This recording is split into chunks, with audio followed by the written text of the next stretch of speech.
800 साल पहले मंगोलियाई शासक चंगेज खान ने 4 करोड़ लोगों की हत्या कर दी थी। युद्ध कभी शांति नहीं लाता। यूक्रेन के साथ रूस का युद्ध 2 साल से ज्यादा समय तक चला है। इस युद्ध से अब तक 2 लाख लोगों की मौत हो चुकी है, लेकिन कोई नहीं कह सकता कि ये युद्ध कब खत्म होगा। इजराइल और हमास के बीच युद्ध के दौरान अकेले गाजा पट्टी में इजरायली बमबारी से 30,000 लोग मारे गए हैं, लेकिन युद्ध विराम नहीं हुआ है। द्वितीय विश्व युद्ध के दौरान जर्मन तानाशाह एडोल्फ हिटलर ने 60 लाख यहूदियों की हत्या कर दी थी। इससे पहले चीन में क्रांति के नाम पर माओ त्से तुंग ने 40 लाख लोगों की हत्या कर दी थी। इसी युद्ध के डर की परंपरा में आज हमें एक ऐसे शख्स के बारे में बात करनी है जिसने 800 साल पहले धरती से 4 करोड़ लोगों को मौत के घाट उतार दिया था, और उस शासक का नाम चंगेज खान था। चंगेज खान के नाम में खान तो है, लेकिन वह मुसलमान नहीं था। चंगेज खान का मूल नाम तैमुजिन था। बाद में उन्हें चंगेज खान के नाम से जाना जाता था। चंगेज का अर्थ है विश्व और खान का अर्थ है सम्राट। इस प्रकार तैमुजिन को चंगेज खान की उपाधि दी गई। उनके पूरे नाम का अर्थ है विश्व सम्राट। उनका जन्म 1162 के आसपास मंगोलिया की मंगोल लोगों की एक जनजाति में हुआ था। कम उम्र में उन्होंने एक शक्तिशाली सेना बनाने के लिए उस समय की 1 दर्जन मंगोल जनजातियों को एकजुट किया। वह उस समय का एक शक्तिशाली और बर्बर शासक था।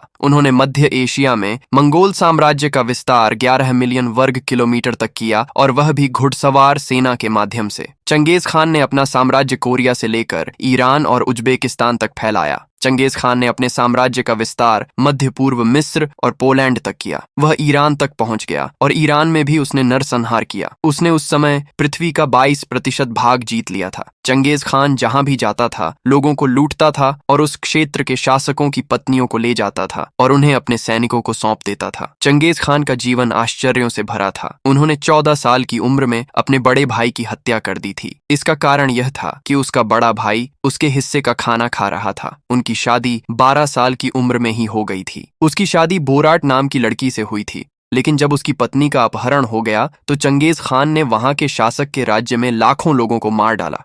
20 वर्ष की आयु तक वह एक शक्तिशाली योद्धा बन गया था।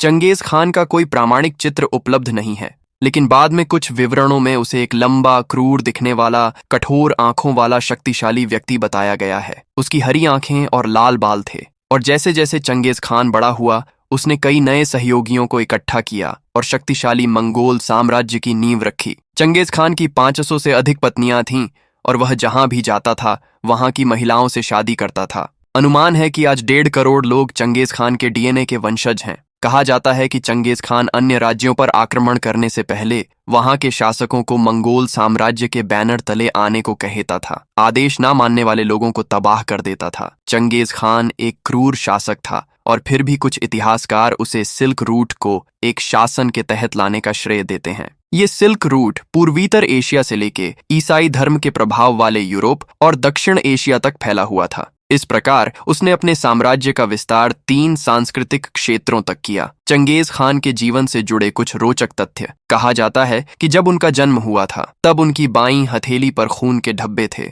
चंगेज खान 8 वर्ष के थे तब उनके पिता की मृत्यु हो गई। उनका पूरा परिवार गरीबी में डूब गया। हालांकि कई प्रकार के संघर्ष के बाद वह जीवित थे। उसके अपने ही कबीले ने उसे अकेला छोड़ दिया, लेकिन समय और परिस्थितियों के साथ उसका परिवार लड़ता रहा। जैसे ही चंगेज खान युवा हुआ उसने सहयोगी बनाना शुरू कर दिया। उसने अन्य मंगोलियाई नेताओं के साथ गठबंधन किया और अपनी खुद की एक दुर्जेय सेना बनाई। फिर आसपास के इलाकों में आक्रमण शुरू हो गया था। ऐसा कहा जाता है कि चंगेज खान एक प्रतिभाशाली होने के साथ साथ एक महान योद्धा भी थे। प्रारंभ में जमुका नाम का एक शक्तिशाली योद्धा उसका मित्र था, लेकिन बाद में वह उसका दुश्मन बन गया। इस दौरान उन्होंने एक सुव्यवस्थित सेना का गठन किया था। ईस्वीसन 1206 में जमुका और नपान लोगों को पराजित करने के बाद वह क्षेत्र के एक शक्तिशाली राजा के रूप में उभरे, और उनके प्रभुत्व को देखकर मंगोल कबीले के प्रमुखों ने उन्हें तैमुजिन कहने के बजाय उन्होंने चेंगिज खान यानी विश्व सम्राट के रूप में संबोधित करना शुरू कर दिया। चेंगिज खान ने अपने समय में चीन के एक बड़े क्षेत्र पर विजय प्राप्त की। उस समय चीन को 3 प्रभागों में विभाजित किया गया था। पहला, उत्तर पश्चिमी प्रांत में तिब्बती मूल के तिब्बती लोग, दूसरा जरचेन लोग जो चीनी राजवंश से आए थे, और तीसरा श्रृंगा राजवंश या दक्षिणी चीन क्षेत्र के लोग। ईस्वीसन 1206 में उन्होंने सीली लोगों को हराया।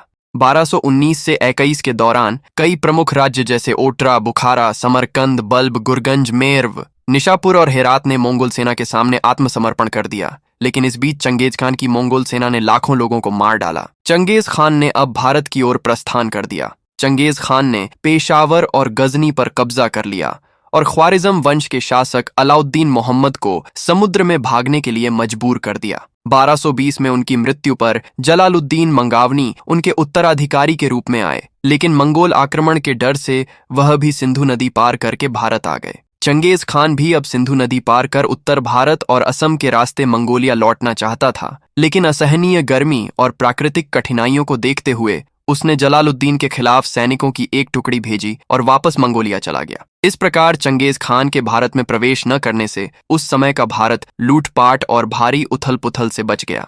हालांकि चंगेज खान अपने समय का एक क्रूर और बर्बर शासक था, लेकिन उसने अपने जीवन काल में अपनी जनता को अपने धर्म का पालन करने के लिए मजबूर नहीं किया। चंगेज खान ने अपनी मंगोल जनजाति परंपरा के धर्म का पालन किया। उन्होंने सभी को धर्म की स्वतंत्रता दी। आज के मंगोलियाई लोग उन्हें अपने मंगोलिया के संस्थापक राष्ट्रपिता के रूप में जानते हैं। इतिहास के एक नोट के अनुसार चंगेज खान की मृत्यु 18 अगस्त 1227 को हुई थी, लेकिन उसकी कब्र का स्थान आज तक गुप्त रखा गया है। तो दोस्तों, आपको यह वीडियो कैसा लगा कमेंट में जरूर बताएं, लाइक करें, चैनल को सब्सक्राइब और पेज को फॉलो जरूर करें। धन्यवाद।